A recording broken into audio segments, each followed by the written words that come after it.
ভারত বাংলাদেশ সীমান্তে উত্তেজনা, বিএসএফ ও পাচারকারীদের মধ্যে সংঘর্ষের ঘটনাকে ঘিরে রণক্ষেত্রের পরিবেশ। দক্ষিণ দিনাজপুরের মল্লিকপুর সীমান্তে এলোপাতাড়ি গুলি বিএসএফ এর। ঘটনায় গুলিবিদ্ধ এক বাংলাদেশি পাচারকারীদের ধারালো অস্ত্রের আঘাতে গুরুতর জখম হয়েছেন কর্তব্যরত বিএসএফ জওয়ানও।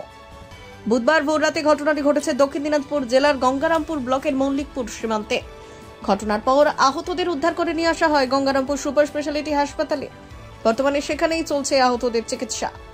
জানা গেছে, গুলিবিদ্ধ ওই বাংলাদেশি পাচারকারীর নাম মোহাম্মদ আলাউদ্দিন, বাড়ি বাংলাদেশ, এবং আহত বিএসএফ জওয়ানের নাম ওরফেজ কুমার, বাড়ি বীরভূম জেলার রামপুরহাট এলাকায়।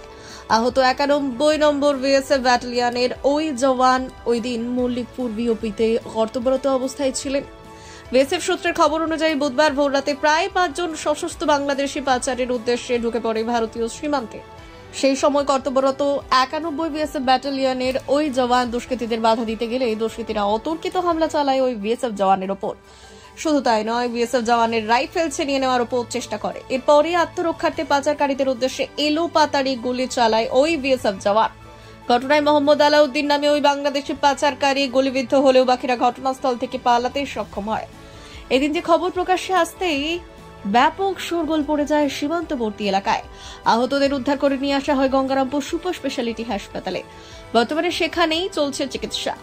এদিকে এই ঘটনার খবর পেয়ে এলাকায় পৌঁছে পুরো বিষয়টি খতিয়ে দেখে তদন্তে নেমেছে গঙ্গারামপুর থানার পুলিশ।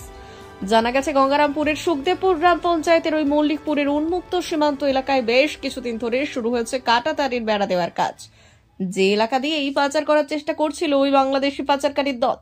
এর আগে যে সমস্ত দিয়ে গরু পাচারের সময় 5টি গরু উদ্ধার করেছিল বিএসএফ জওয়ানরা। যদিও এই নিয়ে সংবাদ মাধ্যমের সামনে কোনো মন্তব্য করতে চাননি বিএসএফ এর আধিকারিকরা।